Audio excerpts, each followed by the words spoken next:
Boa noite, meus caros. Vamos à nossa aula de hoje. Todo mundo bem? Todo mundo de boa? Choveu, o clima tá top, né? Vai esfriar, portanto, fiquem em casa, nada de ficar zanzando, não pode ficar gripado, e aí a coisa complica. Beleza? Vamos lá, então. O que temos para o cardápio de hoje, sexta-feira? Climazinho super agradável. Hoje tá bom para dormir, hein? Ai, eu não sei o que é dormir direito faz tempo. Vamos lá então, gente. O que a gente tem para hoje? Meus caros, para hoje nós temos bancos de dados. O segundo assunto que o professor mais gosta de falar.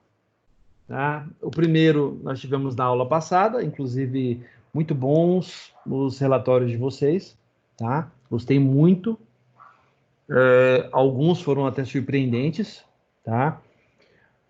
Muito bom, gostei. Gostei dos resultados e, como sempre, vocês encaminhando os relatórios com o assunto correto, né? Mais uma vez, um elogio para a turma. Parabéns. E a qualidade dos relatórios realmente muito boa, tá? Eu espero que vocês permaneçam assim, porque as minhas disciplinas de agora em diante todas são assim. E já é algo que vocês já conhecem, então fica muito mais fácil, né? Beleza? E como eu disse, esse é o segundo assunto que eu mais gosto de falar na universidade. O primeiro foi da aula passada, programação, que é a minha cadeira, né, na universidade. Eu dou aula de programação, então é um assunto que eu gosto de falar muito. Mas esse é um assunto que eu tomei gosto com o tempo. Banco de dados é um assunto muito interessante, gente. E, além de tudo, ele vislumbra um lado da profissão, da nossa área de TI, que recentemente ganhou muito enfoque, tá? Ganhou enfoque por quê? Por causa da chamada ciência de dados, né? Que é uma área que tem crescido grandiosamente, tá? Isso tudo por vários motivos, né? A gente não precisa ficar aqui enumerando, mas quais os mais que eu posso destacar, os motivos que eu mais destaco a respeito do assunto? Gente, o Big Data, né? Que é um grande banco de dados de informações disponíveis, né? E a evolução dos sistemas de análise de dados, antes voltados para o setor financeiro e hoje aplicados para praticamente todas as áreas ao nosso redor, certo? Hoje, do seu celular, você consegue executar uma pesquisa que antigamente, nos tempos em que eu fazia o antigo primeiro grau, né? Ou na época ainda tinha algumas pessoas que ainda chamavam de ginasial, que era antigamente da quinta ou oitava série, a gente fazia pesquisa como? Gente, em biblioteca, usando a Barça, né? Usando as enciclopédias disponíveis da época. A Barça era fantástica, né? Falava de todos os assuntos. Hoje, você tem a Barça na sua mão, companheiro. Saca o seu smartphone e faz uma pesquisa no Google. Pronto. Você já tem todo o resultado disponível. Isso trouxe uma imensa facilidade e acesso à informação. Mas esse acesso à informação ele é acompanhado com a evolução dos bancos de dados. Por isso, hoje, a disciplina ciência de dados, né, é uma parte importante da carreira de TI hoje, ela ganhou uma dimensão imensa. Hoje, os cientistas de dados são os profissionais mais bem pagos da área. Tá? Por quê? Porque eles fornecem informação e extraem informação, agrupam informação, organizam de tal forma que os profissionais de outras áreas ficam extremamente dependentes desses caras. Isso é muito interessante. E vocês sabem, quanto maior a dependência, maior o custo do profissional. E a formação de ciência de dados hoje em dia passa pela formação de ciência da computação. Então, quer dizer, vocês estão começando no caminho correto. Vamos em frente que a coisa pode ficar muito lucrativa daqui a um tempo, tá? Muito bem, vamos falar sobre esse assunto fantástico, banco de dados. Eu até coloquei na apresentação aqui que a gente vai falar sobre ferramentas case, mas hoje eu vou evitar esse assunto. Eu vou comentar alguma coisa sobre ferramentas case, mas eu vou focar mais no que é banco de dados mesmo, porque esse assunto está muito fraco no material didático. Aliás, essa parte do material didático poderia sofrer uma séria modificação. Inclusive, eu fiz uma sugestão à professora Simone, que é a professora titular de banco de dados, tá? Para fazer algumas modificações nesse material, porque é muito fraco. Eu precisei buscar mais informação para trazer para vocês, tá? Bom, vamos lá. Primeiro, o que é um banco de dados? De forma simples e direta, um banco de dados não é nada além de uma coleção organizada de dados. Eu acabei de citar uma. Quando eu estava no período de quinta a oitava série, estou falando de 1980 de 85 a 89, tá? Foi o período que eu estudei o antigo, o pessoal chamava de ginasial, tá? Naquela época, como eu falei, a gente usava muito a Barça. E a Barça nada mais é do que um banco de dados, ou uma base de dados. Gravem essa expressão, base de dados. Vocês vão escutar isso muito daqui para frente. Especialmente quando se trata do assunto banco de dados. Tá? O que é uma base de dados? O que é um conjunto de informações que pode ser organizada e correlacionada. Tá? Isso é a definição de banco de dados. No contexto dos sistemas de informação, os bancos de dados são fundamentais, pois permitem um acesso rápido e otimizado aos dados disponíveis, facilitando sua combinação e correlação, de forma que possamos obter deles informações úteis para sistemas e principalmente para seus usuários. Acabei de falar isso. Muito bem. Neste estudo, vamos nos concentrar em bancos de dados relacionais. Mas é importante destacar que temos também os bancos de dados orientados a objeto. Porém, por ser o tipo de estudo mais avançado, você precisa estar lá quase no final do curso para estudar esse tipo de banco, tá? A gente vai se concentrar exclusivamente no primeiro, beleza? Então vamos lá. O que é um banco de dados relacional? Tá? Um banco de dados relacional é uma coleção de itens, de tipos de itens de dados com relacionamentos pré-definidos entre si. Por exemplo, o que seria, no caso da Barça? Lembra que eu acho que vocês... poucos de vocês devem ter visto o que é um livro da Barça. Mas a Barça era uma coleção enorme, né? De 15, 16, 20 volumes, né? E cada volume era organizado de forma alfabética, visando um período de conhecimento da humanidade. Então, era algo bastante interessante. Veja só, então, olha só. Eu acabei de definir como a base de dados era organizada. Eram em volumes, em ordem alfabética, visando uma determinada época da história da humanidade. Esses itens são organizados como um conjunto de tabelas com colunas e linhas. Então, tabelas com colunas e linhas. Guardem isso, gravem na cabeça, porque a Simone vai cobrar muito no futuro, tá? As tabelas são usadas para reter informações sobre os objetos a serem representados no banco de dados. Cada coluna da tabela retém um determinado tipo de dado e um campo armazena o valor em si de um atributo. As linhas da tabela representam uma coleção de valores relacionados de um objeto ou de uma entidade. E cada linha em uma tabela pode ser marcada com um único identificador chamado chave principal ou chave primária. Gravem isso. Já as linhas entre as várias tabelas podem ser associadas usando chaves estrangeiras. Esses dados podem ser acessados de várias maneiras diferentes sem reorganizar as próprias tabelas do banco de dados. Em súmula, o que significa? Se o exemplo da Barça, por exemplo, o que seria o correlacionamento? Nós temos toda uma enciclopédia organizada em volumes alfabeticamente que cada grupo visa um período da história da humanidade. Muito bem. Está organizado de forma alfabética. Bom, aí eu já tenho a identificação do quê? Da chave. Então, a chave seria o quê? Seria o título do verbete que você vai procurar na enciclopédia. Certo? Então, uma chave textual. Isso, uma chave de texto, né? Muito bem. E o que seriam os outros campos? Lembrando, mais uma vez, uma tabela é um conjunto de colunas e linhas. Pensem nisso como uma matriz matemática, lá do tempo de matrizes e vetores, tá? Então vamos lá.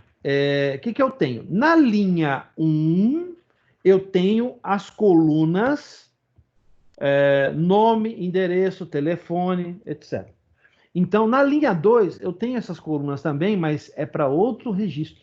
E assim por diante. No banco de dados, a gente chama cada linha de registro, ela tem vários nomes, tá? Eu vou citar dois que são os mais utilizados. Para uma linha única de registros, nós chamamos de tupla. Tupla. T-U-P-L-A. Então, uma tupla nada mais é do que uma linha de registro de um banco, de uma tabela, de um banco. Muito bem. E quando eu tenho mais de uma tupla, ou, quer dizer, eu tenho mais de um registro, eu tenho uma expressão, nesse caso, chamada result set. Em inglês, conjunto de resultados. Então, quando eu digo eu tenho um result set, quer dizer que eu tenho um conjunto de registros, onde cada registro é composto por uma linha separada em colunas, onde cada coluna representa uma informação do registro que eu quero relacionar. Entenderam? Vamos em frente. Vai embora, abençoado. É importante observar que não é preciso muita coisa para que um determinado mecanismo possa ser considerado uma base de dados. Olha só que interessante, presta atenção. Um saco de supermercado em que armazenamos pedaços de papel, cada um com um dado diferente, ou semelhante, ou análogo, pode ser considerado uma base de dados. Pode, quer dizer então que aquela caixinha cheia de lembrete que eu tenho em cima da minha mesa, e a cada lembrete daquele é um conselhinho que eu posso escolher num dia. Alguém já viu isso aí? Tem disponível tudo quanto é canto. Eu ganhei um de presente. Acho lindinho. Os conselhos estão nada a ver, mas tudo bem, não tem problema. O importante é a intenção. Mas olha só, aquilo ali é uma base de dados. Porque cada bilhetinho que tem uma mensagem e tal é informação. Tá certo, que não é lá muito relevante, mas é informação. Como que eu posso relacionar aquilo? Ele não, inclusive está ali, não é uma base de dados lá muito útil e não permite nenhuma organização, fora o fato de evitar que os pedaços de papel saiam voando. De fato, a minha caixinha de mensagens aqui é bonitinha, só isso, tá? As mensagens não são lá muito inspiradoras, não. Tem um colega que tem uma caixinha que vem tem as mensagenzinhas que vem nos biscoitos da sorte chineses. Eu queria uma dessa. Mas vamos lá, voltando ao nosso assunto. É uma base de dados porque os dados estão lá. Podem ser consultados, ainda que o processo seja para lá de inconveniente, você tem que pegar papelzinho para ler, assim como a caixinha de mensagem, você tem que pegar lá e ler a mensagem. Dados podem ser adicionados e retirados. Então, nada mais é do que uma base de dados. Posso chamar também de uma coleção de dados. Esses são sinônimos que correspondem à mesma coisa. Então quer dizer que a caixinha de mensagem é um banco de dados? Dadas as devidas proporções, sim. O problema é que não é organizado. Tem umas que até são, por cor, por data, etc. Mas não vem ao caso. Vamos lá. E como que eu faço para organizar isso? Pensa só, eu tenho...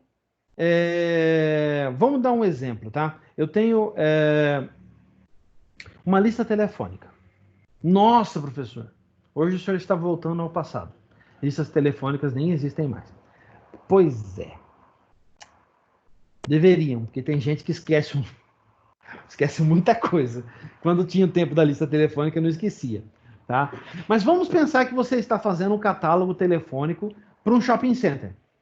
Esse catálogo telefônico tem que ficar num quiosque na entrada do shopping. A pessoa vai entrar, vai olhar o nome das lojas, né, que vai estar nos labels exibidos no quiosque, vai clicar ali e vai exibir o telefone da loja, a localização da loja, etc.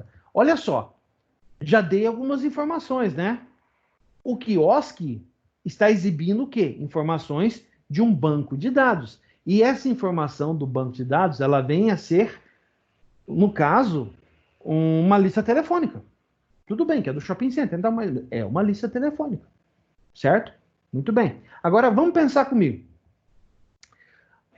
Cada loja tem informações que devem ser fornecidas para esse catálogo telefônico, certo? Então, vamos lá. A identificação da loja, o nome da loja, que é o nome fantasia. Pode haver a razão social? Pode, mas ela não é exibida. Pode haver o CNPJ? Pode, mas não é exibido. Pode ter um nome de contato da loja? Alguém lá dentro, um gerente, alguma coisa assim? Pode. Pode ter o telefone da loja, e esse é exibido. E pode ter, por exemplo, aonde fica a loja, localização geográfica da loja, posição geográfica da loja dentro do shopping. Segundo andar, sala 220. Certo? É localização. Muito bem. Eu não acabei de citar as colunas que correspondem ao registro de uma única loja? Resposta: sim. Muito bem. Então, existe uma forma de organizar a informação. Mas qual é a ferramenta que permite a gente fazer isso? Muito bem. Uma das ferramentas é a própria base de dados. E aí entra os SGBD. Muito bem. O que é SGBD? A gente pode definir eles como os programas dedicados às operações de busca e correlação de dados, possibilitando um acesso rápido a estas bases de grande volume. Sua combinação de forma de grande volume, sua combinação, de forma a gerar informações úteis, além, claro, de mecanismos para que novos dados sejam cadastrados. E também para que dados existentes sejam modificados e apagados. Então, repara, eu estou falando de algo que alguém já deve ter ouvido falar aí, que se chama CRUD. É algo muito importante para vocês que estão estudando, vocês estão aprendendo. Quando vocês fizerem programação comigo, vocês vão aprender na prática o que é CRUD. CRUD é as 4 operações que um banco de dados relacional deve executar: criar, alterar, excluir e obter.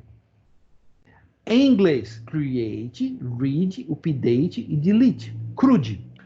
Gravem essa sigla, tá? Ela é importantíssima. Então vamos lá, vamos continuar. É importante frisar, neste momento, que um sistema de gerenciamento de banco de dados relacionais é um conjunto de ferramentas à disposição de um ou mais usuários. Então, não é apenas você ter a base de dados, você precisa ter as ferramentas para manipulá-los, certo? Os SGBD, por si só, não correlacionam dados, não tem como, a ferramenta não vai fazer isso. Tem que ter intervenção, tá? Nem adicionam ou removem dados de uma base de dados. É necessária a intervenção direta do usuário para tanto. Então, somos nós que manipulamos as ferramentas do SGBD. Ah, professor, mas tem sistemas que operam de forma inteligente. Sim, aí entra uma coisa chamada IoT, ou Internet das Coisas. Internet of Things, tá? Isso vocês vão ver comigo lá na frente, beleza? Vamos continuar, sem spoiler dos filmes para a próxima temporada. Os sistemas de gerenciamento de bancos de dados relacionais apenas apresentam ferramentas para a manipulação dos dados. Olha só. Essa manipulação fica a cargo do usuário, isto é, a obtenção de informações úteis por meio da correlação dos dados só pode ser realizada com intervenção humana. Fato, a gente já viu isso. Até porque o sistema em si não consegue definir o que é útil, pois não tem capacidade de raciocínio inerente aos seres humanos. Porém, tem um negócio que a gente tem que levar em consideração, chamado IA, Inteligência Artificial. Certo? Muito bem. Até mesmo a IA precisa da intervenção humana, porque máquinas não conseguem programar máquinas. Ainda. A partir do momento que elas conseguirem fazer isso, o apocalipse de Matrix. Vamos em frente. Hierarquia. A hierarquia dos dados, tá? Geralmente organizamos dados em uma hierarquia que vai do menor e mais simples para o maior e mais complexo. Vamos do bit, que é a unidade básica na computação, tá? Que equivale a 0 ou 1, passando pelo byte, que é uma coleção de 8 bits, e subindo em complexidade e volume de dados dados possíveis de serem armazenados. Podemos hierarquizar os dados de inúmeras maneiras diferentes, mas, para propósitos de bancos de dados relacionais e seu gerenciamento, utilizaremos uma hierarquização que faça sentido nesse contexto. Então, não adianta a gente trabalhar única e exclusivamente com as unidades de medida de informação que nós temos disponíveis. Seriam elas bit, byte, kbyte, megabyte, gigabyte, terabyte, exabyte, terabyte, exabyte, petabyte, octabyte, é muita coisa, né? Então, essa é a escala que nós temos de informação, é o tamanho da medida de informação que nós temos disponíveis. Vocês já sabem um pouco sobre isso, certo? Mas não é o caso quando se trata de banco de dados. Esse tipo de hierarquia para nós não serve. Vamos analisar aquelas que servem, tá? Começando pelo mais básico, que lhe representa uma letra, tá? Um caractere. Um conjunto dos bytes, um subconjunto dos bytes. Pode ser uma letra, um número ou um símbolo da tabela ASCII 2. Gravem isso aqui, tá? Pode colocar aí para o relatório e depois eu vou anotar. Definição de tabela ASCII 2. Pode colocar aí. Exemplo, a letra F. Só um minutinho para eu não esquecer, tá? Espera aí. Deixa eu anotar, porque senão eu acabo esquecendo. É muita coisa e o professor é um só. Vamos lá, relatório. Achei. Pesquisa informações sobre 2 pontos. Vamos lá, aqui. Beleza. Tabela ASCII 2. Muito bem. Vamos continuar. Um campo representa um agrupamento de caracteres, certo? Uma combinação de bytes de tamanho arbitrário. Pode ser um tamanho que pode ser especificado ou ele pode variar dependendo do banco que nós estamos utilizando. Que descreve um pequeno aspecto de um todo maior, uma entidade qualquer. Pode conter apenas números, apenas letras, apenas símbolos, ou uma combinação de todos e de alguns destes. Por exemplo, o sobrenome Freitas. Eu posso ter sobrenome João, sobrenome Silva, data de nascimento, sei lá, uma data qualquer. Eu posso ter um campo chamado CPF, um campo chamado RG, um campo chamado nome do pai, um outro chamado nome da mãe, entenderam? Muito bem. Registro. O registro é o todo, né? É um conjunto de campos. Opa! Temos alerta. Do que se trata? Não. Um conjunto de campos que são naturalmente relacionados e descrevem uma entidade. No caso, um registro ou uma tupla, né? Exemplo. Se juntarmos os campos logradouro, número, complemento, CEP, cidade, estado, país, temos uma entidade chamada endereço. Eu acabei de relacionar algo parecido, né, para vocês. Eu falei do nome, do sobrenome, endereço, telefone, etc, etc, certo? Isso é um registro, ou, mais precisamente, uma tupla, tá? Vamos continuar. Arquivo. Um conjunto de registros da mesma natureza. Um exemplo, o conjunto de endereços de funcionários de uma empresa. O conjunto de informações de documentos, CPF, RG, carteira de trabalho, diploma, dos funcionários de uma empresa, entre outras. Então, quando se trata de arquivo, nós sabemos já que é um agrupamento de informações. Neste caso, quando se trata de um banco de dados, o arquivo, na verdade, para nós, trata-se de uma tabela. A tabela, ela faz parte de um conjunto maior que nós chamamos de Só um minutinho. Beleza. Que nós chamamos, um conjunto maior que nós chamamos de database. E o database faz parte de um conjunto maior chamado server ou servidor. Ah, então quer dizer que é tudo hierarquizado. Exatamente.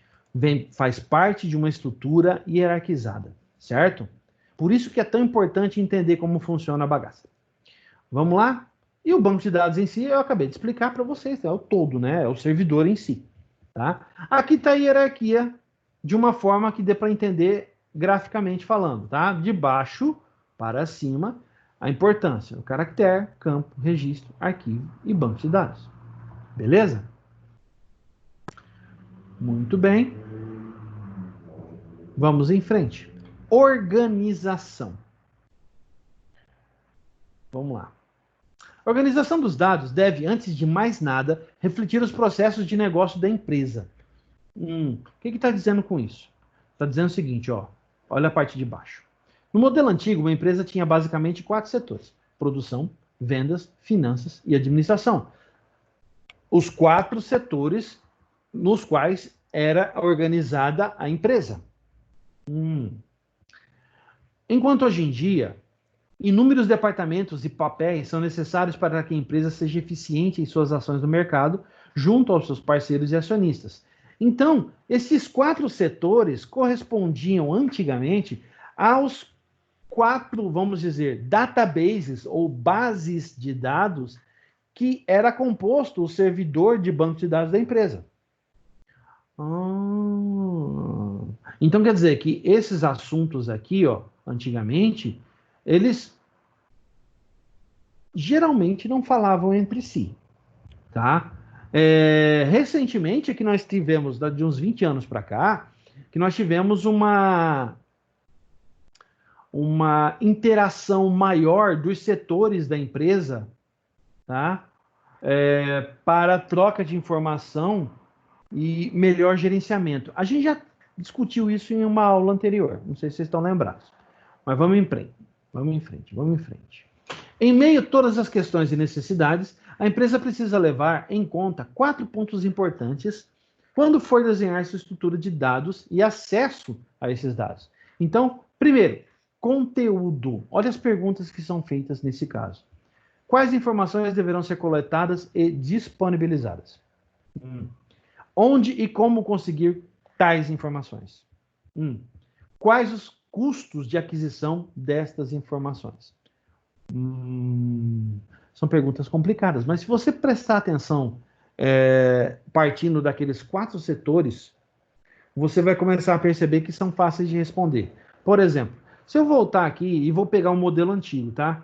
Trabalhando com produção, vendas, finanças e administração. Beleza, vamos pegar finanças. Quais informações deverão ser coletadas e disponibilizadas? Finanças trata de quê, meus caros? Contas a pagar, contas a receber e contabilidade. Então, são todas as informações voltadas para aquela área específica. Muito bem. Onde e como conseguir tais informações? Bom, no caixa da empresa é um bom local para começar. Tá? Além disso, no próprio setor financeiro da empresa, tá? Onde são controladas as informações, e na contabilidade da empresa. Tá? Beleza. E quais os custos de aquisição dessas informações? Então, depende. Você tem um sistema que controla o caixa da empresa? Esse sistema trabalha para você? Então, você tem como obter essas informações ou transferir essas informações de forma eletrônica para a sua base de dados? Não consigo fazer isso. Hoje todo mundo faz, tá? Mas naquela época ninguém fazia. Ou quase não conseguiam fazer. Ou então, o caixa fechava, você gerava um movimento diário do caixa, pegava aquilo ali, mandava, na melhor das hipóteses, por disquete, lá para o setor financeiro e para a contabilidade. Hoje, o financeiro fecha o caixa 2 vezes por dia, sozinho, sem você falar um A. É diferente, evolução, tá, gente? A coisa mudou muito. Então vamos lá, vamos falar de acesso. Quais dados devem ser disponibilizados a determinados usuários? Quais informações você quer disponibilizar, por exemplo, pessoal de finanças? Eles têm acesso à conta a pagar, contas a receber, movimento bancário, ao fluxo de caixa e à contabilidade. Beleza. Para todo mundo você vai dar esse acesso ou para algumas pessoas específicas? Entenderam? Para quem você vai conceder acesso a essa informação tão vital e importante? Quando esses dados devem estar disponíveis? Antigamente, nossa, isso aí levava. O cara pedia um relatório, levava um mês para ele receber. Tá? Tem uma história, inclusive, bastante interessante, e é uma história moderna, não é uma história antiga, tá? O governador Reinaldo Zambuja, quando assumiu o governo, pediu um relatório de contas a pagar e receber para o setor financeiro do Estado, para a Secretaria de Finanças. Geralmente, nos tempos atuais, um relatório desse, você pede ele às 11 da manhã, quando dá 1 hora da tarde, você voltou do almoço, já está no teu e-mail. Em formato PDF ainda para você, certo? Muito bem. Quer dizer, aí eu levei o horário do almoço, né? Botei para processar, na hora que eu cheguei, só peguei o relatório em PDF e mandei para ele. Perfeito. Mas não foi isso que aconteceu. Levaram 40 dias para entregar o relatório. 40 dias. Por quê? Porque havia sido feita uma transição do sistema financeiro durante o período de troca de governo. Legal. Só que tiraram um sistema que funcionava perfeitamente bem na sexta-feira e colocaram um cheio de erros na segunda. Governo, gente. Governo. Vamos lá. De que forma pode e deve ser feito o acesso? Hoje, nós temos várias formas de fazer isso, né? Eu dou permissão para o usuário para ele acessar o módulo de finanças, os recursos, tal e tal. Beleza. Isso é hoje muito fácil de fazer, mas naquela época não era não. Era muito complexo, tá? Por isso que o advento da tecnologia melhorou muita coisa. Estrutura lógica. Como deve ser a organização dos dados de forma a fazerem sentido para determinado usuário? Você vai emitir um relatório. O relatório tem que estar no formato que o cara entende. Caso contrário, o relatório volta para o pranchete, você vai ter que fazer de novo. É razoável pressupor que o dado X e o dado Y estejam relacionados? Depende. Qual a importância disso, né, desse relacionamento? Por exemplo, eu quero saber o contas a pagar e para cada conta que eu quero pagar, eu quero saber qual a relação de itens daquela conta. Então, quer dizer que o relacionamento entre X e Y, nesse caso, é importantíssimo. Certo? Se sim, como deve ser essa relação sob os pontos de vista qualitativo, que tipo de relação, e quantitativo? Quantos dados X se relacionam com quantos outros dados Y? Essa pergunta é mais complicada. Bem mais complicada de responder. Eu vou poder responder ela para vocês lá na frente. A gente vai chegar aí. Organização física. Onde devem ser armazenados os dados? Fisicamente falando. Você vai guardar seus dados aonde? Na nuvem? Para ficar acessível. E quem que vai gerenciar isso para você? A nuvem? Você vai deixar tudo por conta de outra empresa? Você vai deixar o seu banco de dados de empresa por conta de terceiros? Presta atenção, isso é perigoso. Uma localidade central é suficiente ou há vantagens em se distribuir os dados em múltiplas localidades? Se você não vai colocar na nuvem, e sim, você vai colocar aonde? Em servidores físicos instalados dentro da empresa, ou junto com a empresa. Muito bem, você vai fazer isso como? Um único servidor ou vários servidores trocando informação?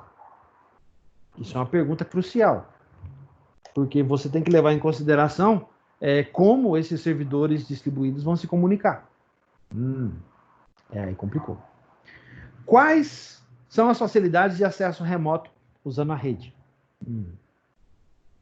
Hoje, em tempo de pandemia, é fundamental. Caso contrário, a Unimed já tinha parado. A redundância de canais de acesso. Tem mais de uma forma de eu acessar as informações da empresa? Se tem, você tem um problema de segurança nas mãos. Quais mecanismos de redundância de dados são necessários? Olha só, estou transferindo informação de um servidor para outro, de uma rede distribuída. cai a energia, corta a conexão. Como que eu vou tratar a informação de um lado para outro? Já já eu respondo essa pergunta também. A gente vai tratar sobre isso. Levantamento e design. Para início de conversa, o processo começa com o levantamento de necessidades. Você tem que avaliar as necessidades da empresa no que diz respeito a determinados assuntos, tá? Olha lá, levantamento de necessidades para o banco de dados é um subconjunto do levantamento de requisitos do projeto como um todo e está atrelado à agenda global do projeto. O que significa? Você vai criar um banco de dados para tratar do financeiro. Muito bem. Qual que é a primeira coisa que você vai ter que fazer? Levantar quais são os processos do financeiro da empresa. Ah, os processos são contas a pagar, contas a receber, contabilidade, fluxo de caixa, como é que é o nome daquele outro? Tem um outro que fala folha de pagamento, entre outros, né? Isso são fluxos e você tem que identificá-los. São requisitos macro, né? Que você vai ter que explodir depois, cada um deles em requisitos menores para que o desenvolvimento possa trabalhar. Vamos em frente. Temos várias das questões que devem ser apresentadas, discutidas e respondidas antes que se iniciem as ações de modelagem do banco de dados. Então, eu fiz algumas questões aqui. Por exemplo, eu citei as áreas os processos que compõem, ou requisitos, né, que compõem uma base de dados voltada para o financeiro. É suficiente? Só levantar esses requisitos é o suficiente? Ou será que eu tenho que documentar tudo isso de forma adequada para que eu possa modelar essas informações dentro do banco de dados? Entenderam? Essas coisas estão atreladas, viu, gente? E análise de sistemas trabalha muito com isso. Com as respostas às questões, isto é, com os requisitos do projeto de banco de dados efetivamente levantados e analisados, esses que eu citei agora há pouco, tá? 2 aspectos do banco podem começar a ser definidos: o design lógico e o design físico. Vamos dar uma olhada. Aqui. Design lógico. Tem que corrigir isso na apresentação, hein? Tem uma página a mais ali. Mas tudo bem, não tem problema. Design lógico. Modelo dos dados que busca descrever os dados, sua organização e suas relações. Então, como se organiza o banco internamente. As informações estão organizadas de que forma? Certo? É a forma da organização dos dados e as relações entre eles. O design físico, que se ocupa de questões de acessibilidade, desempenho, alta disponibilidade, espaço real de armazenamento, custos e outros elementos pertinentes à implantação do banco de dados. Quer dizer, ele está falando do quê? Ele está falando da parte física, né? Da máquina em si, da base de dados que está sendo trabalhada, né? Ele está falando de coisas muito importantes que têm que ser levadas em consideração quando se trata de trabalhar exclusivamente com um banco de dados. E isso é importante. Uma vez que essas informações, essas questões, principalmente, estejam respondidas, qual é o problema que você tem que levar em consideração? O problema é: será que o hardware que eu estipulei para o meu banco é suficiente? Sinto um cheiro no ar. Vamos em frente. Vamos continuar. Modelagem de dados, tá? Muito bem, eu já tenho uma ideia, levantei os requisitos e agora eu preciso modelar estas informações. Como isso é feito, tá? Vamos dar uma olhadinha. Olha só. A modelagem de dados é uma metodologia que permite definir visualmente, isso quer dizer ilustrar, um banco de dados. Então, é uma forma de exibir como essas informações vão ficar organizadas dentro do banco e que todas as pessoas envolvidas no processo possam compreendê-las. Entendi mais ou menos. Vamos em frente. Em geral, o produto da modelagem de dados é uma representação gráfica dos dados que enfatiza o tipo dos dados e seu relacionamento. Esse tipo de diagramação permite que o usuário derive significado semântico dos dados, ou seja, permite que os dados sejam contextualizados e deles possamos conseguir significados mais profundos e significativos do que se estivéssemos olhando para os dados em separado. O que eu estou falando? Eu estou falando disso aqui, ó.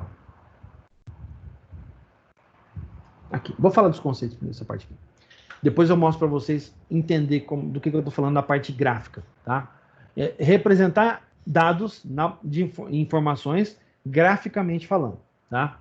O processo de modelo de dados pode ser resumido em 4 passos, que de fato englobam grandes conjuntos de tarefas. Primeiro, identificar os dados que devem fazer parte do banco de dados em nível conceitual.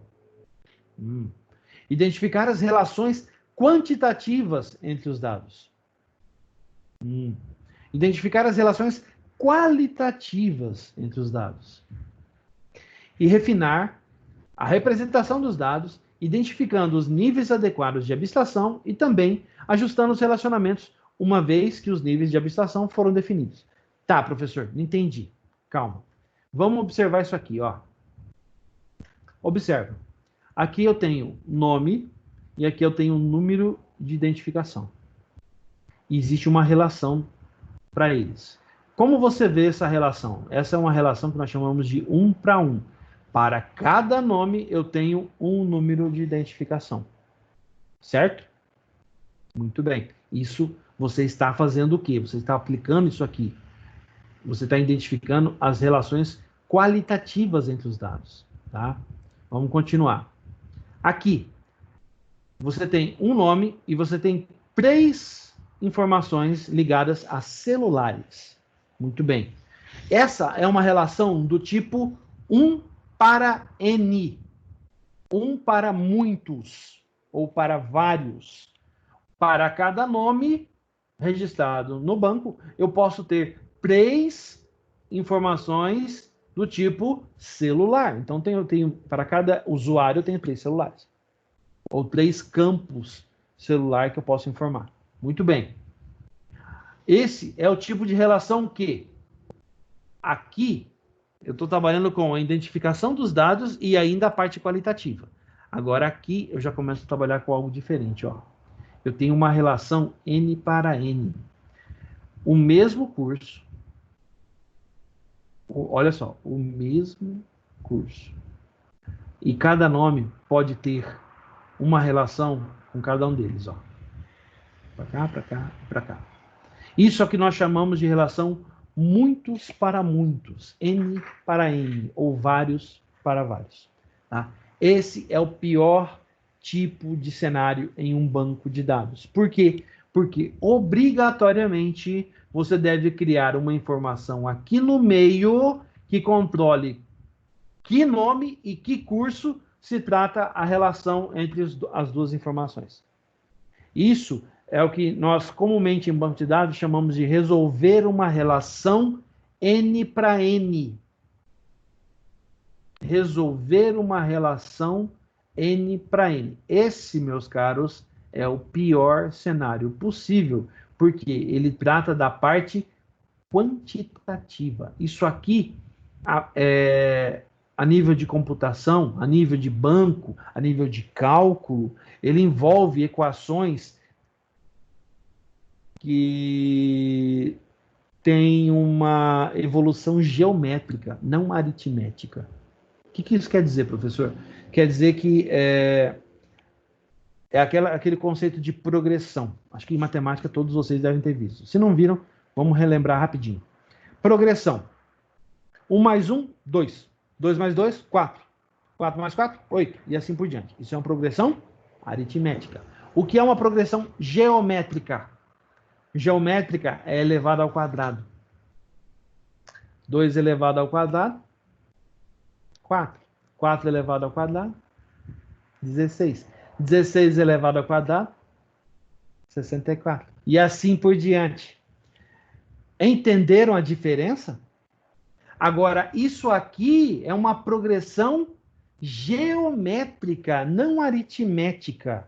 Isso é uma progressão aritmética. Relação 1 para N e relação 1 para 1 são progressões aritméticas. Aqui a progressão é geométrica. O que implica isso, professor? Relação quantitativa, quer dizer, quantos dados relacionam-se entre si. O que acaba causando um aumento gigantesco dos bancos de dados disponíveis nas empresas. Por isso é que bancos de dados geralmente utilizam grandes volumes de espaço em disco. Tá? Vamos em frente. MER, modelo, entidade, relacionamento. Vamos falar sobre isso. O MER, ou modelo, entidade, relacionamento, une os conceitos de relação qualitativa e relação quantitativa, provendo uma ilustração gráfica que permite identificar os relacionamentos entre dados de uma forma simples e rápida. Isso aqui, meus caros, que vocês viram agora há pouco, é uma parte de um MER, tá? Uma parte de um modelo, entidade, relacionamento. Vamos em frente. O desenvolvimento de diagramas MER ajudam a assegurar que a estrutura lógica da aplicação seja consistente com os relacionamentos entre os dados disponíveis no banco de dados. Em outras palavras, o MER é importante como ferramenta para o desenvolvimento da aplicação, uma vez que auxilia a manter a consistência lógica do sistema de informação sendo desenvolvido. Em outras palavras, ele serve de referência quando você está criando o seu banco, quando você está relacionando as suas informações, certo? Só um minutinho, deixa eu molhar o bico.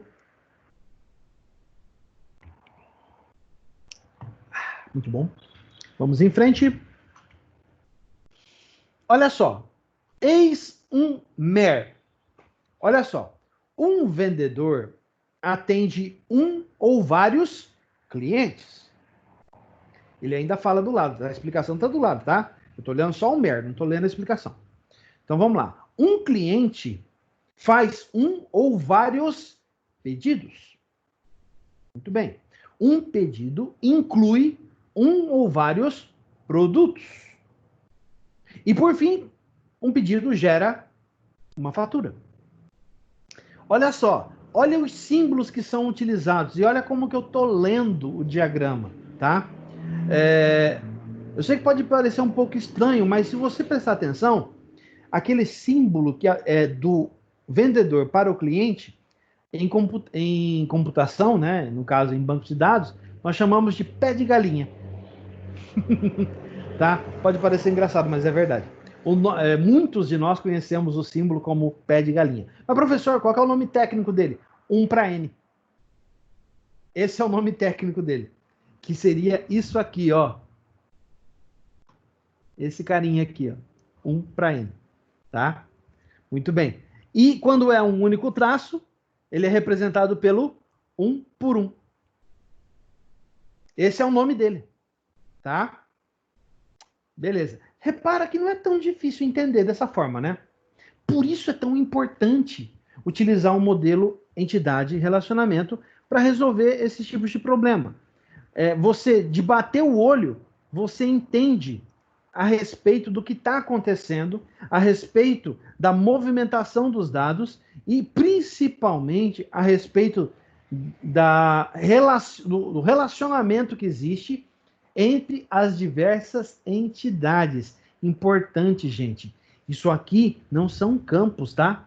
São tabelas. Lembrando que tabelas são conjuntos de colunas e linhas que compõem uma entidade. Presta atenção nisso. Vamos em frente? Aspectos importantes. Aqui a gente vai citar algumas coisas importantes que existem entre os bancos de dados relacionais, tá? Os seus principais aspectos, os quais eu tive que pesquisar fora, porque o material didático não trazia, e é uma parte essencial para vocês conhecerem, tá? Então vamos em frente. Tudo que eu vou falar aqui agora, a Simone vai repetir para vocês lá na frente, em outra disciplina de banco, tá? Mas é bom vocês já terem uma ideia, se ela souber que eu estou falando isso. Vamos lá. SQL. SQL, ou Structured Query Language, é importantíssimo saber isso, tá? É a interface primária usada para a comunicação com bancos de dados relacionais. Pensem o seguinte, se existe uma língua para falar em banco de dados, a língua é SQL. Beleza? É o idioma que você usa para poder pesquisar e manipular os dados dentro de um banco. Então é importantíssimo entender isso aqui, tá? E é com isso que o professor racha de ganhar dinheiro. Vamos em frente. O SQL tornou-se padrão do American National Standards Institute, ou ANSI, famosíssimo, né? Em 1986. Olha só, não faz muito tempo, hein? O SQL padrão do ANSI é aceito por todos os mecanismos conhecidos de banco de dados relacional, por isso que o SQL é tão importante. E algum desses mecanismos também tem a extensão para SQL do ANSI para apoiar a funcionalidade específica desse mecanismo. O que significa? Quer dizer que eles criaram um subconjunto do ANSI SQL para ser usado dentro do próprio sistema de banco de dados deles. Eu vou falar disso daqui a pouco, quando a gente começar a citar produtos. Aí eu vou falar sobre esses subconjuntos do SQL que tem para cada um. O SQL é usado para adicionar, atualizar ou excluir linhas de dados, recuperar subconjuntos de dados para processamento de transações e aplicativos de análise, além de gerenciar todos os aspectos do banco de dados. Então, meu amigo, se você quer trabalhar com banco de dados, a primeira coisa que você tem que aprender é SQL. É a primeira coisa que você tem que aprender, tá? Para aprender SQL, precisa aprender alguma coisa, professor? Precisa. Uma coisa chamada álgebra relacional. Tem a ver com matemática? Sim. Qual que é o fundamento da álgebra relacional? Teoria de conjuntos. Caramba, uma coisa que eu aprendi lá no primário. Pois é. Tão importante, tão vital. E eu acho, inclusive, que o professor Roberto Aragi deve ter explicado alguma coisa disso para vocês já. Mas vamos lá, vamos em frente. Sabendo que sou eu que dava essa aula que o Roberto dá hoje para vocês, tá? Eu era o professor dessa disciplina. Vamos lá. Integridade dos dados é a perfeição, precisão e consistência gerais dos dados. Os bancos de dados relacionais usam uma série de restrições para aplicar integridade de dados nos bancos de dados. Olha só, eles falam alguns exemplos, depois eu dou outros, mas presta atenção nisso aqui. Eles incluem chaves primárias, nós já sabemos, que são os identificadores dos registros. Muito bem. Chaves estrangeiras, que apontam ou fazem relacionamento de uma tabela com outra. Muito bem. Restrição não nula, campos que não aceitam dados nulos. Por exemplo, a chave primária não pode ser nula, de jeito nenhum. Uma chave de identificação nula, inaceitável. Restrição exclusiva, o que significa? Significa que quando você acessa determinado registro, você pode travar o acesso àquele registro. Ó, eu estou usando isso aqui e ninguém mete a mão. Beleza? Restrição padrão e restrições de verificação. O que significa isso? Significa que na hora que eu mandei inserir um registro, ele faz uma verificação em cima da qualidade da informação que eu coloquei para o banco. Se der algum erro, ele não deixa continuar, mantendo a integridade. Beleza? Essas restrições de integridade ajudam na obrigatoriedade das regras dos negócios quanto aos dados das tabelas, de forma a garantir a precisão e a confiabilidade dos dados. Muito bem. Além disso, a maioria dos bancos de dados relacionais também permite que um código personalizado seja incorporado em triggers ou gatilhos executados com base em uma ação no banco de dados. O que seria um gatilho no caso do banco de dados? Um gatilho é uma ação realizada em conjunto com outra disparada pelo usuário. Mandei inserir no banco de dados um registro do fluxo de caixa do fechamento daquele dia. Imediatamente, na hora que gravar essa informação, aciona um gatilho que dispara essa informação para a contabilidade e para o sistema de finanças. Entenderam? É assim que funciona. Vamos em frente. Transações. Uma transação de banco de dados consiste em uma ou mais instruções SQL executadas com uma sequência de operações que formam uma só unidade lógica de trabalho. Isto é, você agrupa determinadas ações SQL e disparam elas dentro de um invólucro de segurança. Isso é o que nós chamamos de tudo ou nada. Ele até explica aqui, ó. As transações disponibilizam uma proposição tudo ou nada, esse invólucro, tá? O que significa que a transação inteira, ou invólucro, deve estar completa como uma só unidade e ser gravada no banco de dados. Caso contrário, nenhum componente individual da transação deverá passar. O que significa? Esse invólucro é um conjunto de instruções. Se uma delas falhar, todo o invólucro falha. É o tudo ou nada, o 8 ou 80. Ou tudo dá certo e eu gravo informação, ou alguma coisa dá errado e foi tudo para meleca.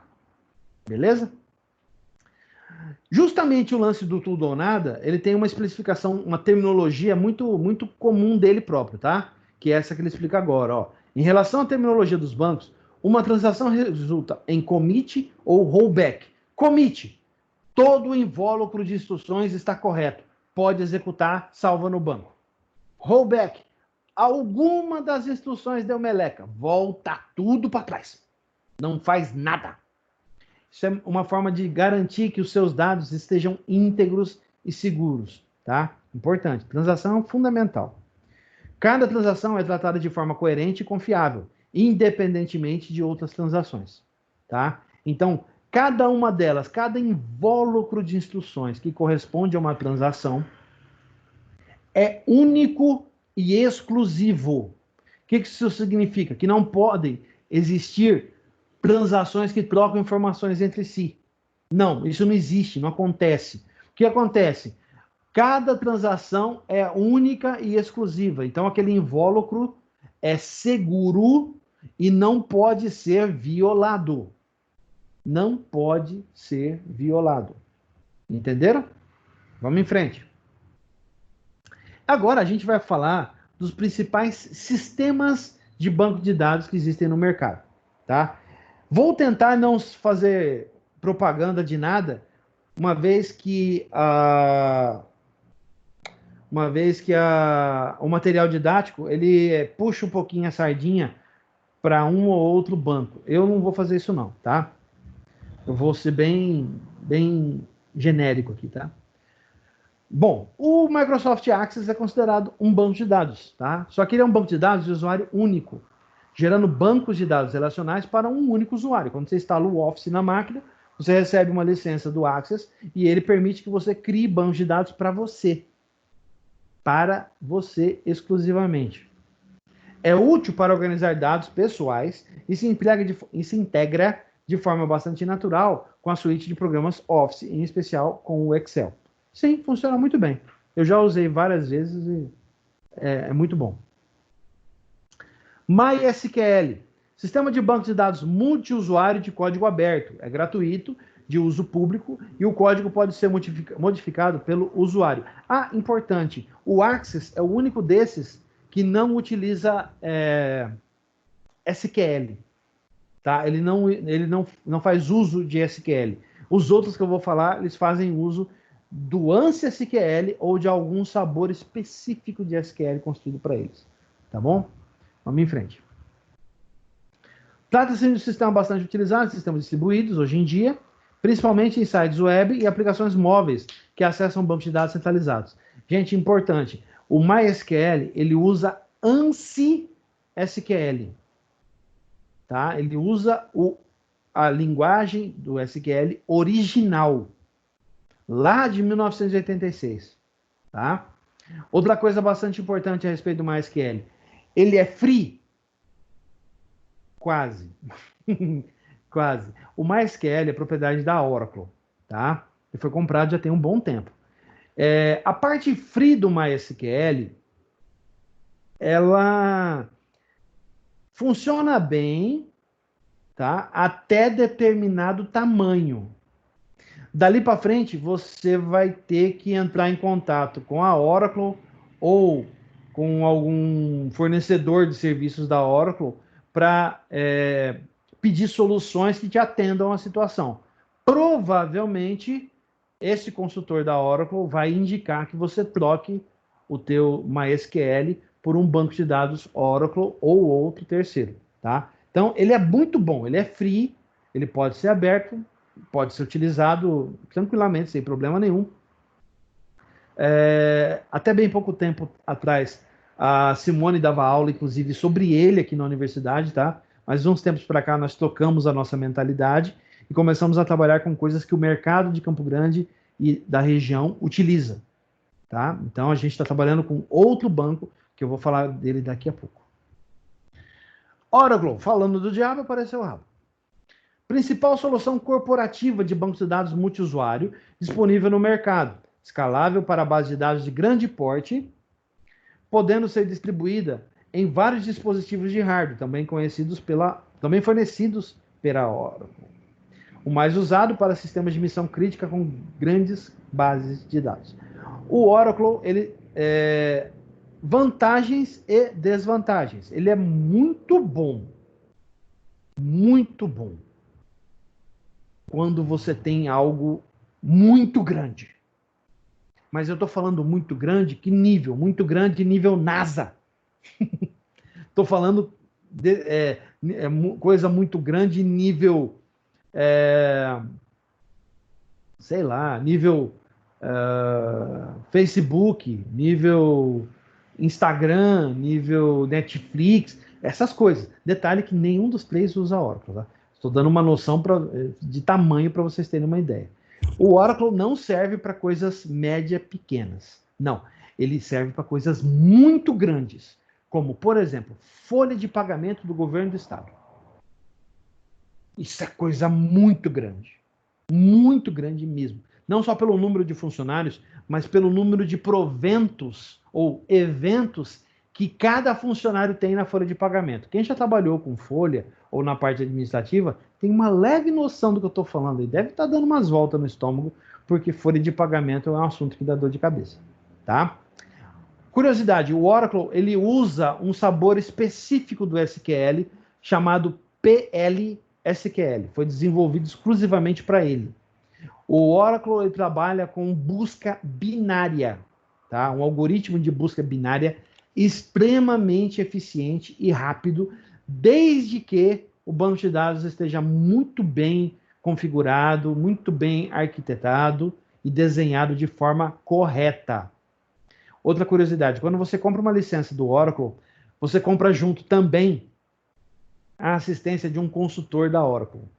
Esse consultor é a pessoa que vai vir até a sua organização, instalar o banco de dados para você ou liberar o acesso à nuvem que você tenha adquirido. Não é você que configura nada, não é sua equipe que configura nada, é a Oracle que vem a você configurar as coisas que você precisa.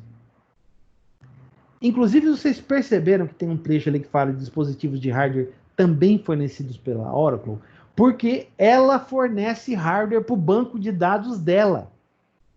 Certo? Ah, quer dizer então, professor, que se eu tiver que comprar um banco de dados da Oracle, é melhor eu fazer uma pesquisa junto com eles, um orçamento e comprar equipamento deles mesmo? Sim. Por quê? Porque o consultor da Oracle vai vir e ele é especializado em instalação e configuração do Oracle nas máquinas da Oracle. Isso quer dizer que ele não pode instalar em qualquer equipamento? Exatamente. Outra curiosidade, mais uma. Vocês sabiam que o Oracle tem um Linux que é só dele? Sim. O Oracle tem um Linux que é só dele. Você instala esse Linux, aí o consultor instala, ou às vezes é o próprio consultor que faz isso, tá? Ele instala o Linux, instala o Oracle, tá? Deixa tudo configurado. Isso leva geralmente uma semana para ser feito. Mas depois ele é aquele negócio, né? Liga, vira as costas e vai embora. Porque ele vai funcionar perfeitamente bem a partir daquele momento. Tá? Professor, custa muito caro? Uma fortuna! Dá para comprar uma frota de carro de luxo. A licença do Oracle custa caríssimo.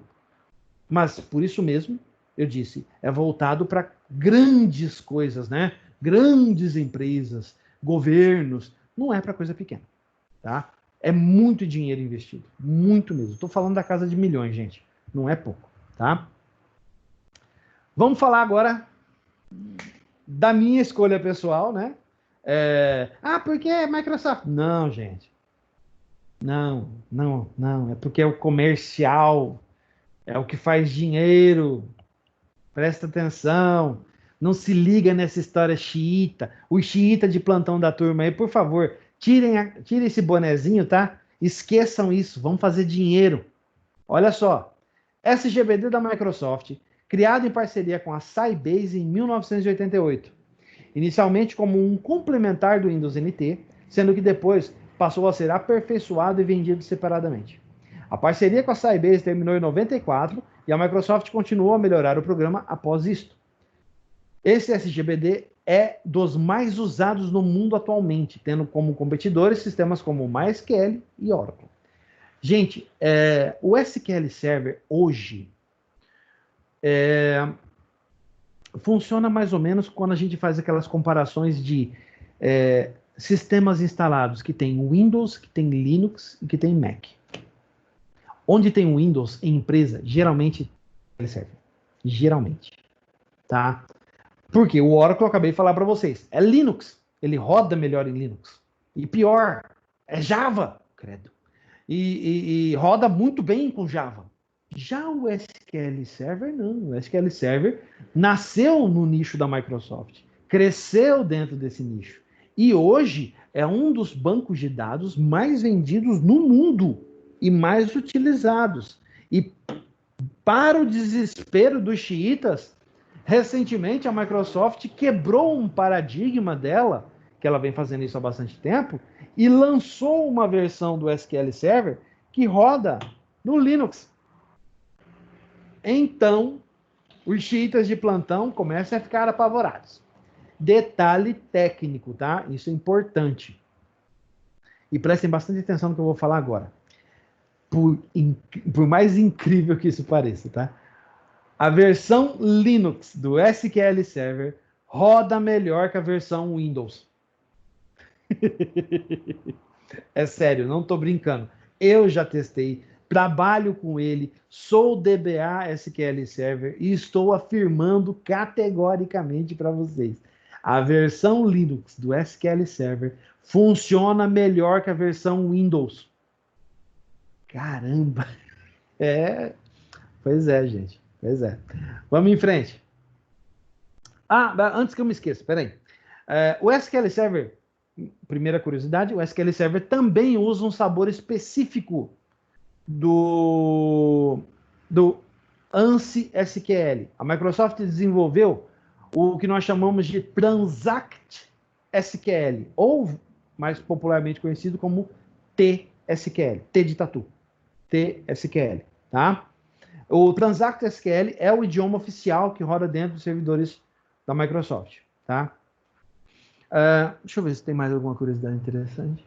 Bom, ele cresceu dentro da Microsoft, então o .NET Framework, que é o principal framework ou conjunto de ferramentas, é o ferramental que a Microsoft disponibiliza hoje no mercado, obviamente roda isso aqui análogo, né, lado a lado, é feito no mesmo laboratório quase, então roda redondinho, perfeitamente bem.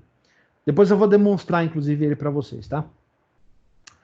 O AWS, isso é uma outra iniciativa bastante interessante, muito moderna, tá? De banco de dados relacional. O que é o AWS? Ele é um serviço web da Amazon, tá? E ele é um conjunto de serviços de SaaS, software como um serviço, ou software as a service, oferecidos pela empresa norte-americana de vendas de varejo Amazon, que inclui, entre outros, serviços de gerenciamento de bancos de dados relacionais. Neste caso, o cliente não precisa se preocupar com o hardware, software, rede, implantação e manutenção do SGBD, que fica por conta da Amazon. É o banco de dados na nuvem, literalmente. Não existe produto instalável, é só na nuvem. Vários fornecedores estão começando a oferecer serviços semelhantes ao da AWS, entre eles Google, Oracle e Intuit. Mais recentemente, eles não incluíram, mas pode incluir aí uma coisa chamada Azure, para nós brasileiros. Para os americanos, Azure, que é o que? A nuvem da Microsoft, composta de servidores Linux rodando SQL Server. Entenderam? Vamos em frente? Outra coisa importante, a AWS usa ANSI SQL para rodar as pesquisas, tá? Beleza. E não tem ferramenta de gerenciamento. Não tem uma ferramenta de gerenciamento.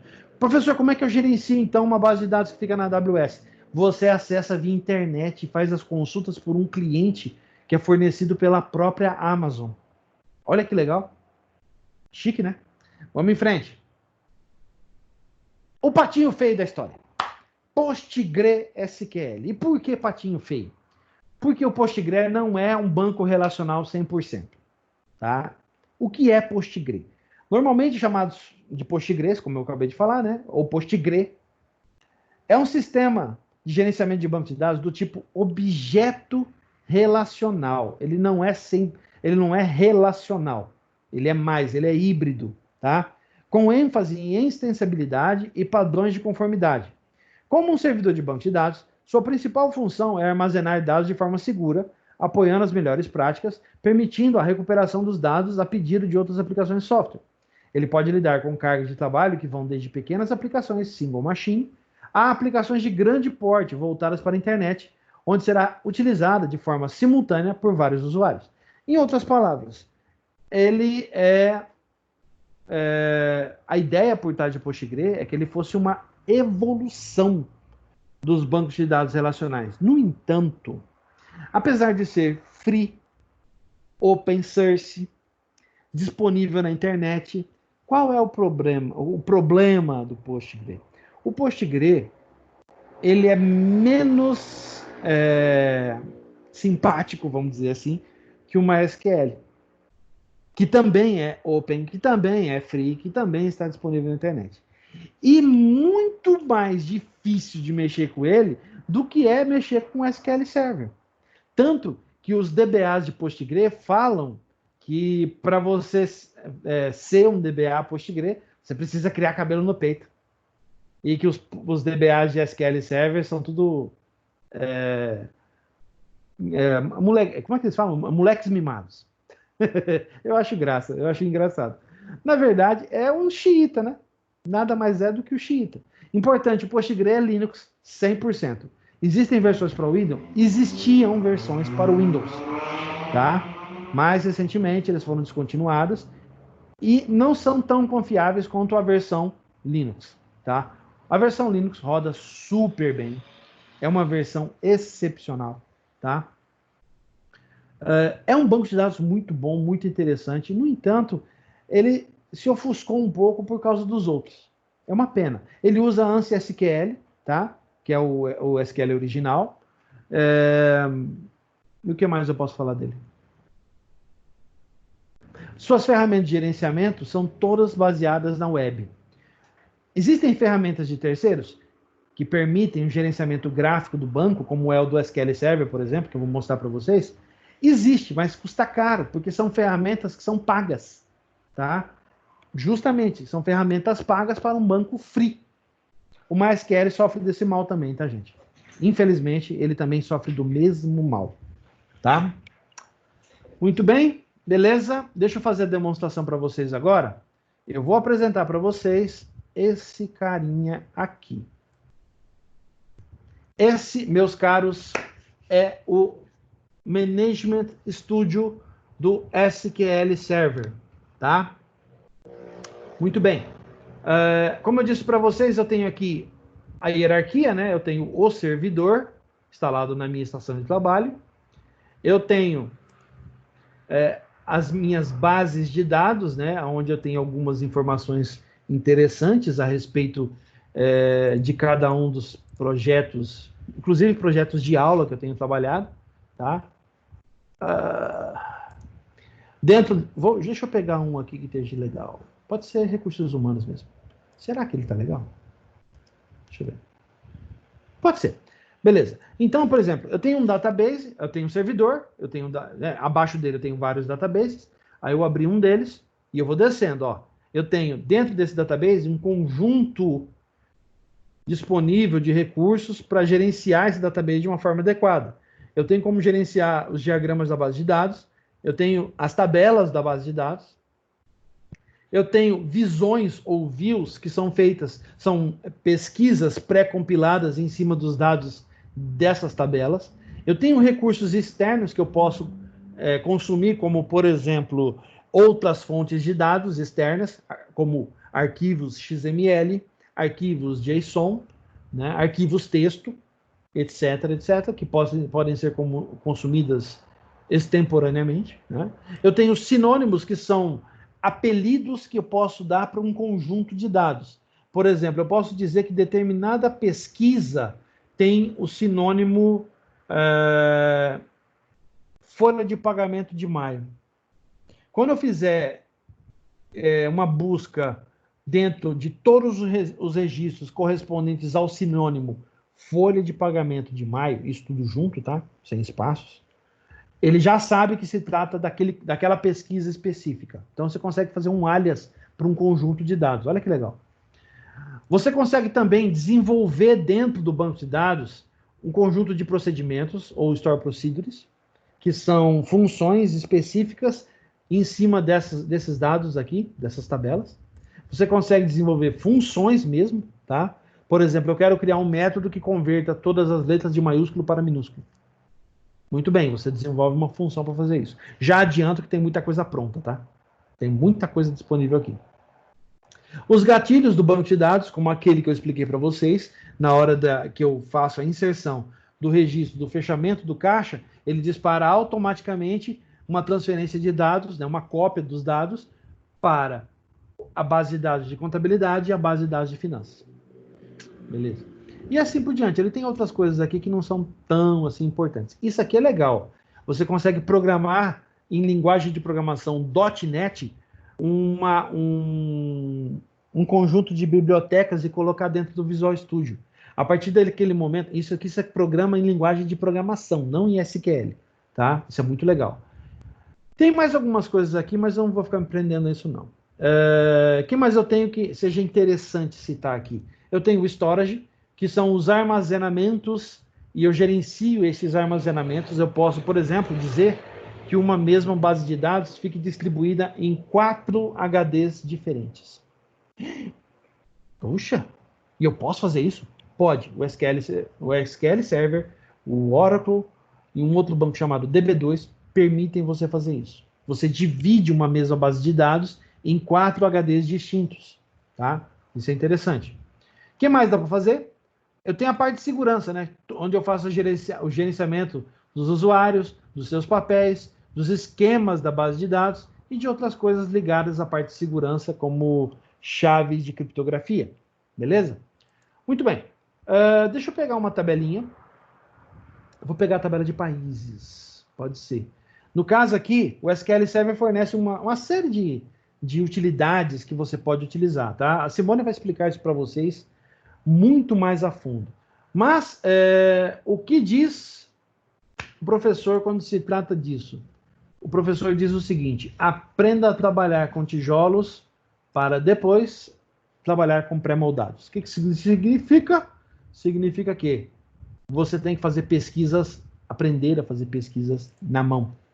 Isso aqui é SQL, tá, gente? Ó, select from países.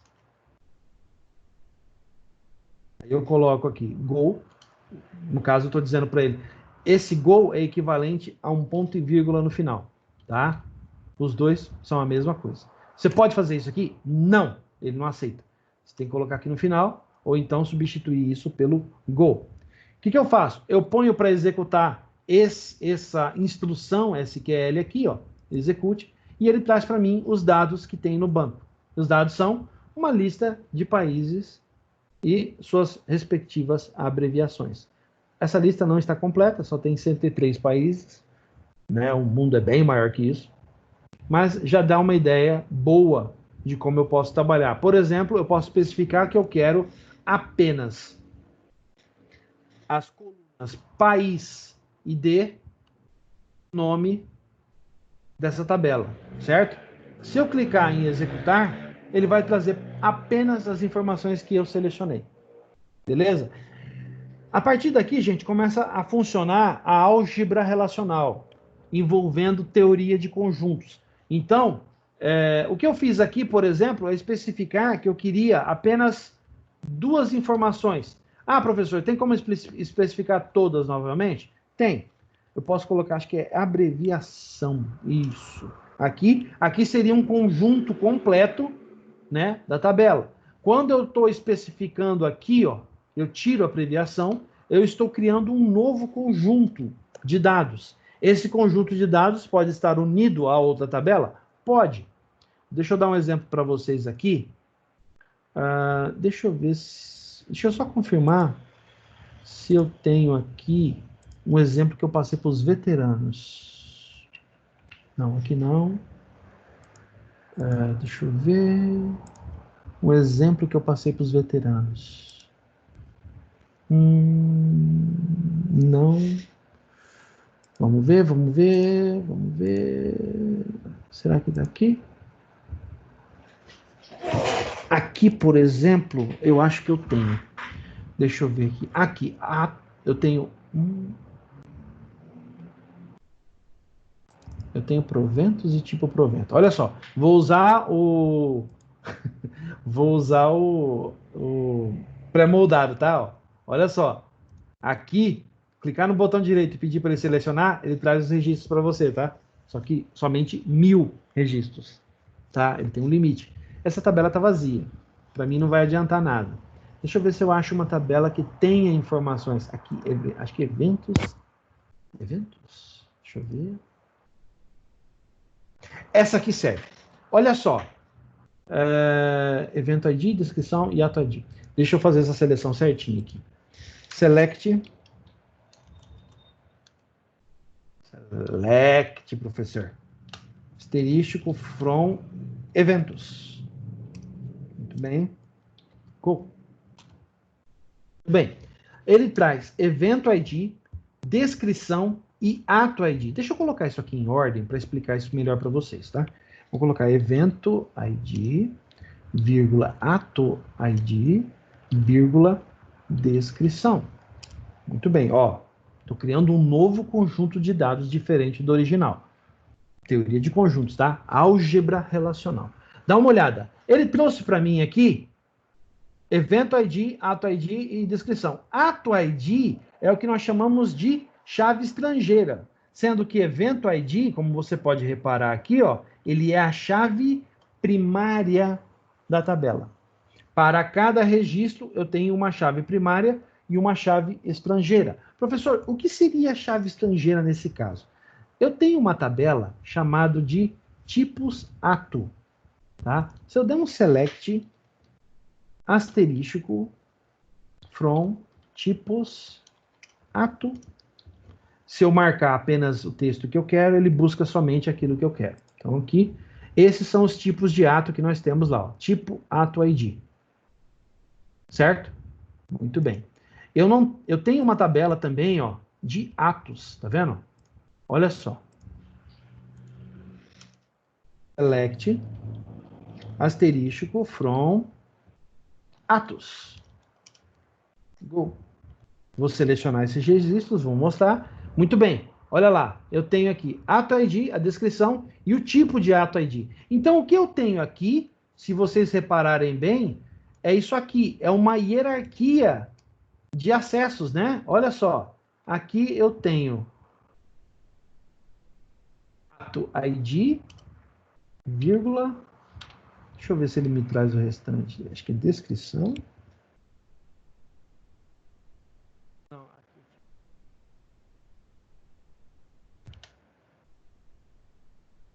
Ato ID, isso, vírgula, descrição. Então eu tenho aqui, dá uma olhada, ó. Eu tenho esse, e aí eu tenho esse aqui. Deixa eu só confirmar aqui. Tipo ID, tipo ato ID, então, vamos lá. Tipo ato ID e descrição. Beleza? Olha só. Muito bem, tá certo. Então, olha só, em ordem hierárquica, o que eu tenho? Eu tenho esse que aponta para esse de baixo e esse aqui que aponta para esse de baixo. Professor, como é que eu mostro isso? De forma gráfica, meu caro, utilizando o modelo entidade relacionamento. Isso é feito como? Por aqui, ó. O database diagrama. Já tem alguns aqui, mas eu vou criar um novo para vocês, ó. Um novo diagrama, beleza? Ele pergunta quais tabelas eu quero.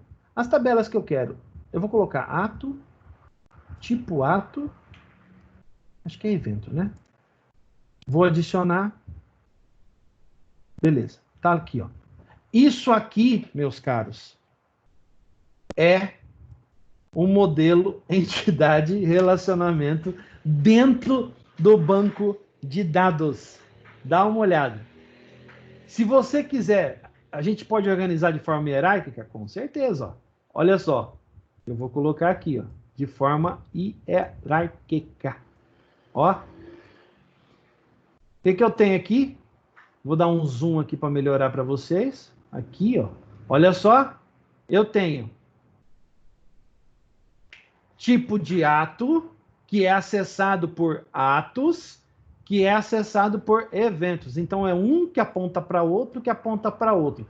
Professor, qual é o significado desse símbolo aqui? É muito fácil de entender, gente. Um ato, né, um evento pode ter um ato. Então, um evento aponta para um ou mais atos. Um ato pode ter vários tipos. Então, ele aponta para um ou vários tipos de ato. Então, olha só o que você consegue ver aqui. Aqui, esse carinha aqui do meio, ó, o nome dele é a solução de uma relação N para N. Por quê? Porque a relação normal seria eventos direto para tipo de ato. E ele não pode fazer isso. Esse cara, ele foi usado como uma solução para uma relação N para N. Entenderam? Então, olha só. Isso, gente, que eu estou mostrando para vocês aqui, deixa eu até salvar aqui. Isso que eu estou mostrando para vocês aqui, nada mais é, tá, do que uma ferramenta completa de gerenciamento de banco de dados, tá? Então, isso é uma ferramenta de gerenciamento de banco de dados. E ele gerencia o quê? Bancos de dados SQL Server, certo? Existem outros bancos com suas próprias ferramentas? Sim, o Oracle tem a deles, tá? Chama-se Oracle Forms. Espetacular, mas você tem que saber Java até a última gota para poder programar ali dentro. Ele trabalha com SQL? Sim, ele também trabalha. Ele também tem um outro produto que acompanha, se você comprar, né, a licença do Oracle, que é um gerenciador que é instalado no Windows, chamado SQL Explorer. Tá? SQL Explorer. Ele vem com licença para acesso ao Oracle. E o próprio consultor da Oracle já configura ele na máquina para você poder usar. Ele tem um arquivinho de configuração que o cara traz lá da Oracle, instala o programa, coloca o arquivo de configuração preparado já para acessar a sua base de dados, e a partir daquele momento ali, você sempre vai poder acessar o banco de dados Oracle. O mesmo acontece com o MySQL, que tem um gerenciador também pela web, tá? E várias ferramentas pagas que podem ser utilizadas. O Postgre, da mesma forma, tem um gerenciador pela internet, tá?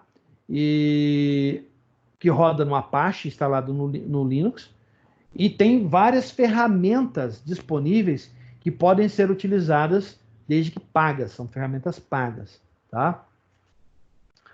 O AWS, eu falei para vocês, que ele trabalha já diretamente com o conceito de acesso via banco, via internet, para gerenciamento do banco em si. Então, você não tem nada instalado na sua máquina, você só acessa via navegador e gerencia ele por lá, tá?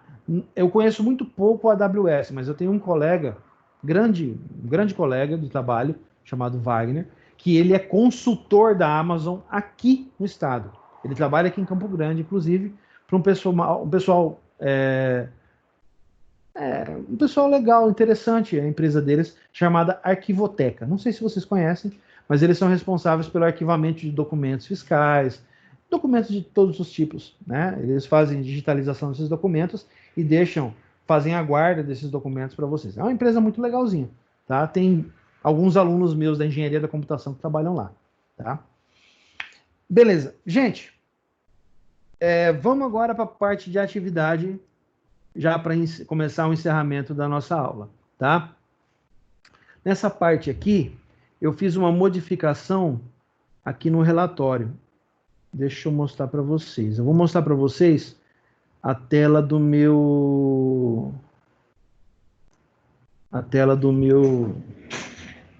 PowerPoint, para que vocês possam ter noção e deixar gravado no vídeo, tá? Deixa eu só terminar aqui uma coisinha. Bem, pronto. Beleza, deixa eu salvar aqui. Ótimo. Agora eu vou mostrar para vocês. O relatório de hoje é isso aqui, tá? Vamos lá. Utilizando suas próprias palavras, pesquise informações sobre, tabela ASCII 2, conceitos e utilização. Primeiro tópico. Segundo, tem algo errado aqui, deixa eu corrigir. Bancos de dados relacionais mais utilizados na atualidade, citando suas principais ferramentas de gerenciamento e as recomendações de uso, em quais situações, para quais tipos de empresa, por exemplo. Tá? Então, vocês vão preparar o relatório com essas duas informações. Primeiro, a tabela ASCII 2, o que é, para que serve, tá? E depois, vocês vão pegar os principais bancos de dados mais utilizados hoje em dia. Eu quero que vocês montem uma relação sobre eles. Vocês vão citar as principais ferramentas de gerenciamento para cada um deles e as recomendações de uso. Tá? Em quais situações você pode utilizar, por exemplo, o SQL Server? Em quais situações você usa o Oracle? Em quais situações você usa o PostgreSQL? E assim por diante. Tá? Pode citar bancos que eu não falei aqui? Pode, inclusive deve. Tá? Procurem outros bancos, vê se vocês encontram outras relações, tá? Outros produtos no mercado. Mas, por favor, deem preferência a bancos de dados relacionais.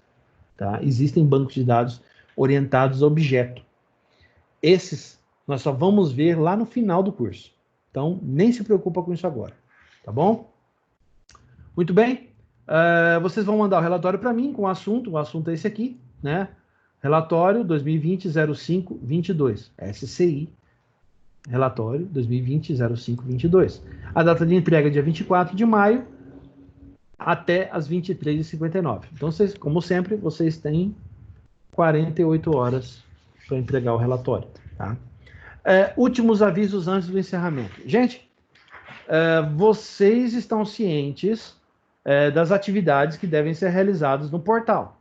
Aqueles que não têm acesso ao portal ou estejam com problemas de acesso ao portal, entrem em contato com a coordenadora e procurem providenciar isso o mais rápido possível. Mas eu acredito que todo mundo já deve ter resolvido isso. Tá? Quem tiver com problema, ainda procura a coordenadora. Tá? É ela que vai poder resolver isso para você. Tá?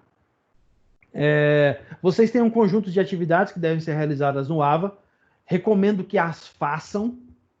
Não se apoiem exclusivamente nas notas obtidas em provas e trabalhos da disciplina. Porque se você não alcançar uma determinada numeração, pontuação, tá? Que, se eu não estou errado, é algo em torno de 7.000 pontos, você não passa, tá? Então, fiquem atentos a isso, façam essas atividades do portal, façam as atividades disponíveis que tem lá, tem outras atividades adicionais que vocês podem fazer, são atividades gratuitas, tá? Façam essas atividades porque elas contam ponto, tá? Não se apoiem exclusivamente nas notas que vocês tiraram comigo. Nota de atividade e nota de prova. Isso pode ser perigoso, tá? Isso pode ser perigoso. Você pode precisar de ponto e acabar indo para exame por pouquíssima coisa. Gente, outra coisa. A coordenadora pediu para conversar com vocês a respeito de alguns assuntos, entre eles, As disciplinas que estão com aulas práticas, elas terão uma adição de aulas práticas lá no portal. Tá? Então, eu não sei se é o caso de vocês, eu acho que não, mas pode ser que apareça para vocês aulas práticas lá dentro do portal relacionado nas aulas que vocês têm na disciplina. Não é o nosso caso. Essa disciplina é teórica, então não tem aula prática aqui. No entanto, se aparecer alguma coisa desse tipo no portal, nas disciplinas de vocês, entre em contato com o professor da disciplina para confirmar. Tá? Isso é importante. Essas aulas práticas estão sendo concedidas para que vocês possam se preparar para as provas que virão.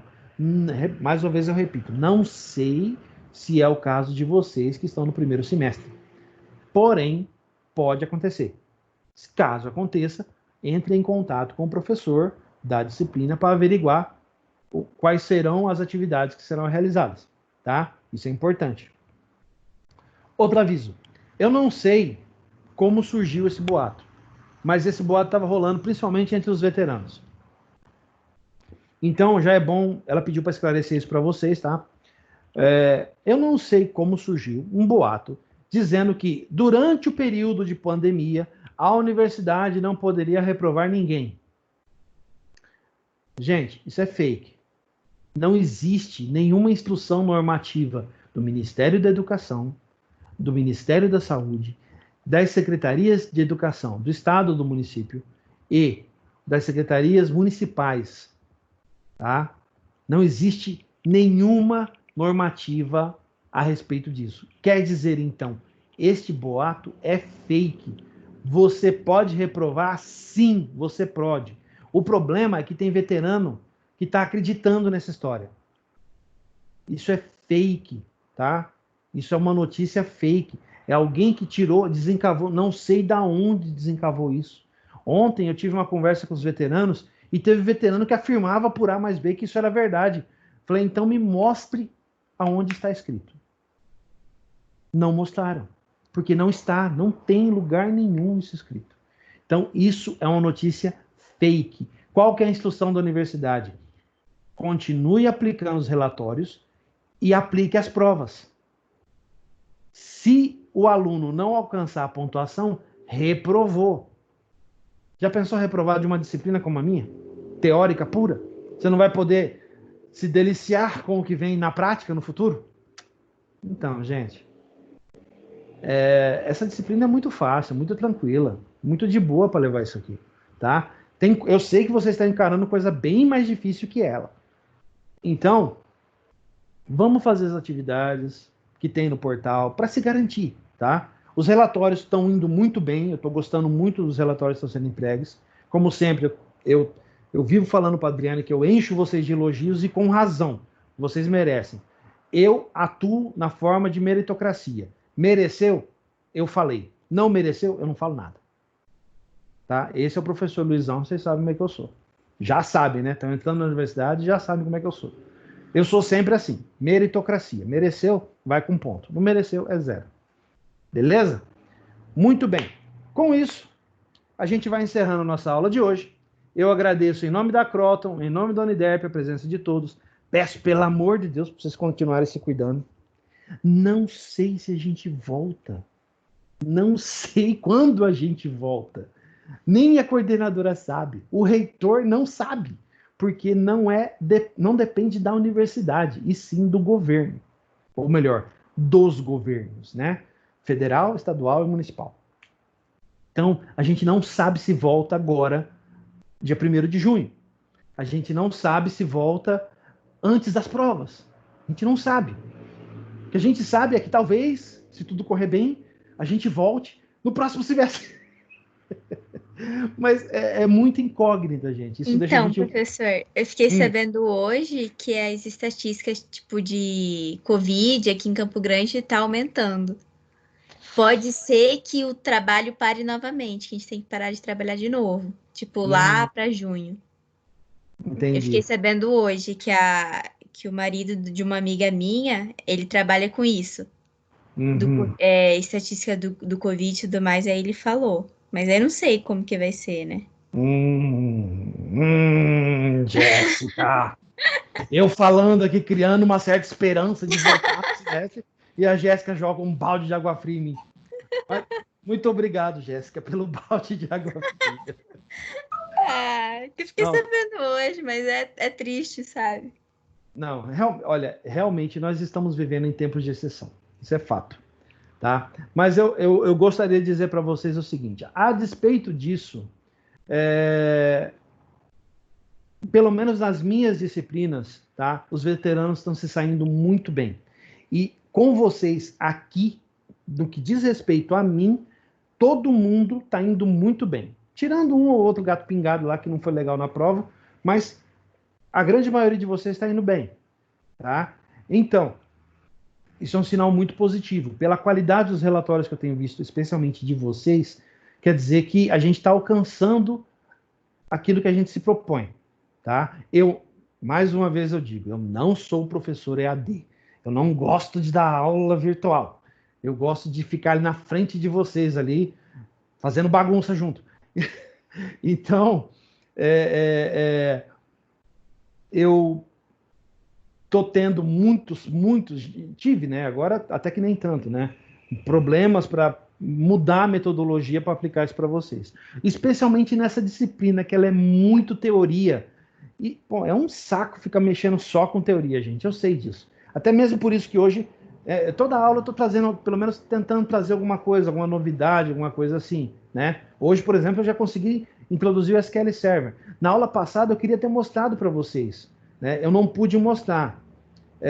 Na próxima aula, eu prometo, eu vou mostrar para vocês o Visual Studio 2019, que é a IDE de desenvolvimento que eu dou aula para os veteranos. Vou apresentar para vocês. Eu queria ter falado na aula anterior, mas a aula anterior ficou muito longa, muito grande. Eu não quero estender muita coisa, tá?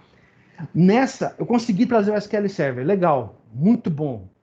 Muito legal mesmo. E olha, é uma ferramenta excepcional.